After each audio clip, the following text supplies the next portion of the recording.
Okay, so let's do a synopsis of heat engines, fundamental limits of efficiency. And of course, as you remember from the lecture, if you were there, we're going to be talking about the Carnot cycle. Just remember the thing I went over at the very beginning about looking at a heat engine, understanding where the hot source is or what is the hot source in that particular heat engine, what's the cold sink in that particular heat engine, what's the working fluid that runs the engine, how does the work come out, and how is the entropy lowered once you've gotten the high entropy when you first start getting work out of the motor or the engine. So remember to think about those things every time you see a heat engine.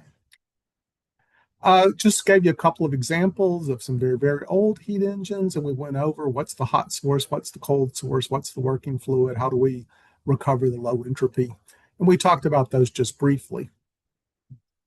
We did a overview or a review of the ideal gas equation. So Pervnert, give you this link right here, which does a really good tutorial. Went through each one of the terms in some detail, and then warned you to be really, really careful with the units. You've got to make sure that you're taking care of the units when you use the ideal gas law.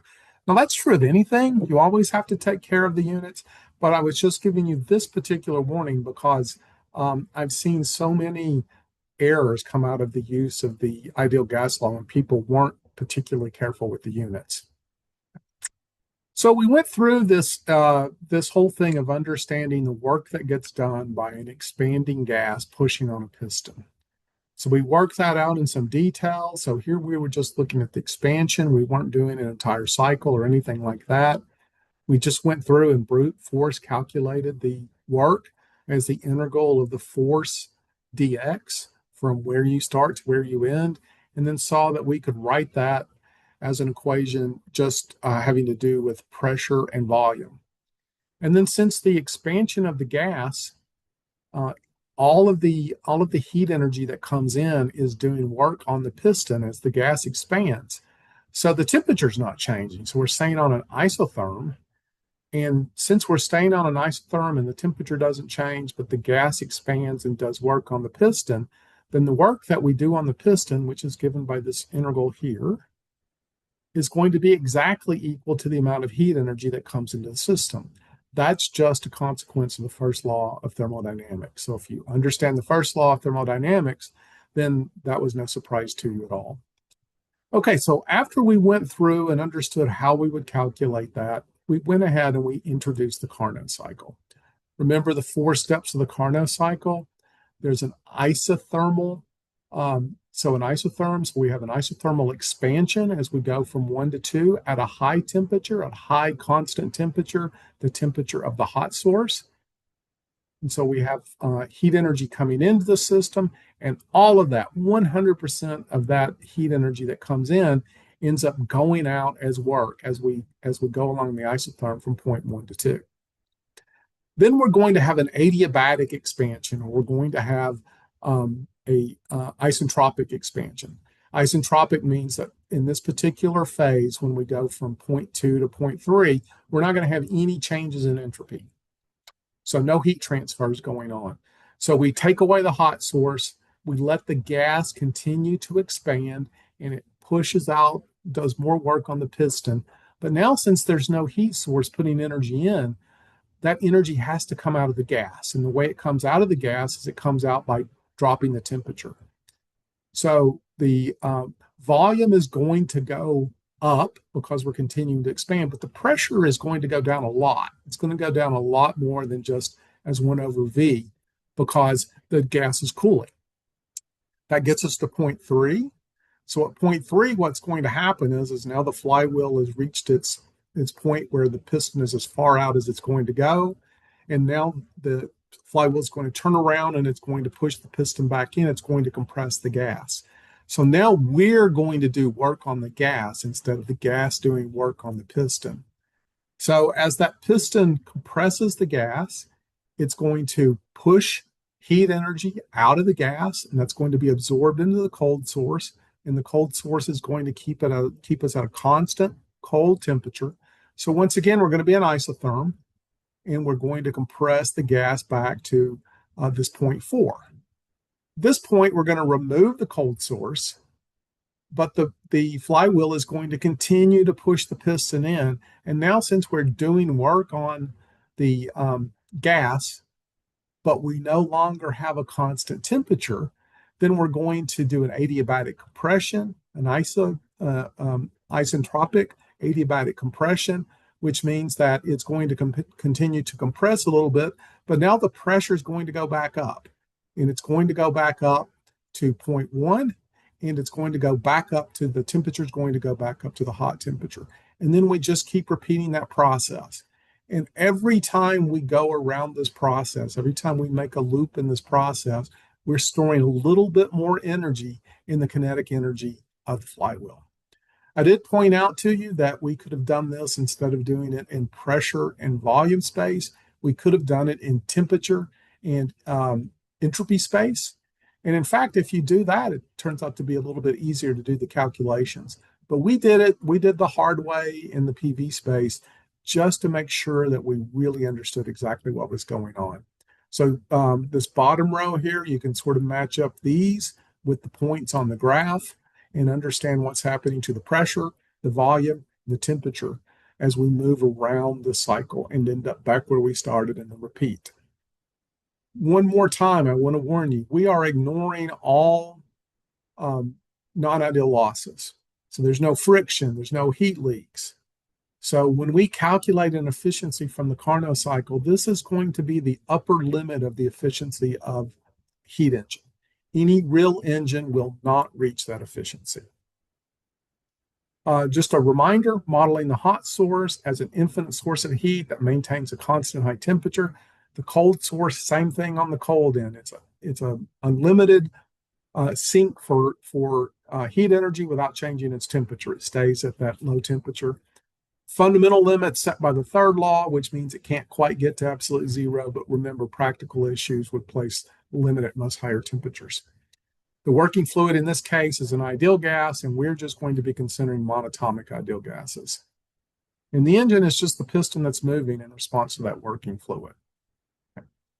We did a little bit of reasoning through the problem, so we figured out how to find out what the pressure is at any point on the curve between 1 and 2.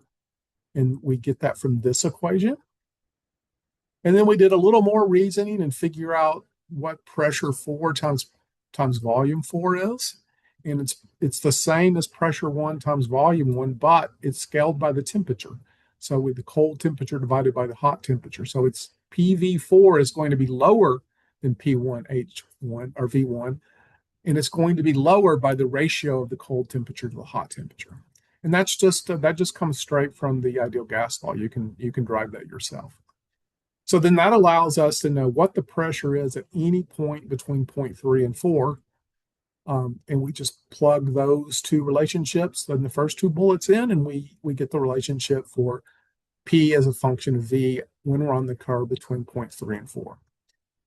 I told you to notice that the work that goes out, so the work done on the piston between 0.2 and 0.3, is equal to the work that has to come back in from 0.4 to 0.1. These four relationships, if you understand those four relationships and know where they come from, then the rest of this just becomes trivial.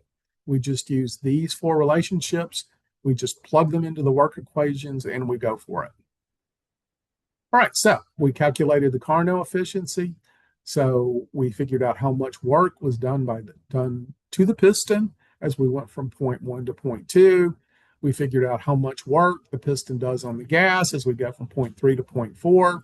And then we realized that these two terms, the work done between points 2 and 0.3, done on the piston between points 2 and 0.3, and the work done on the gas between points 4 and 0.1 are just going to cancel out. They're just going to, that term's going to end up being zero. So we only have to calculate these two integrals. When we do that, we find out that the net work out, that the net work out is just P1 V1 times the natural log of V2 over V1, that's the compression ratio, times 1 minus T cold over T hot.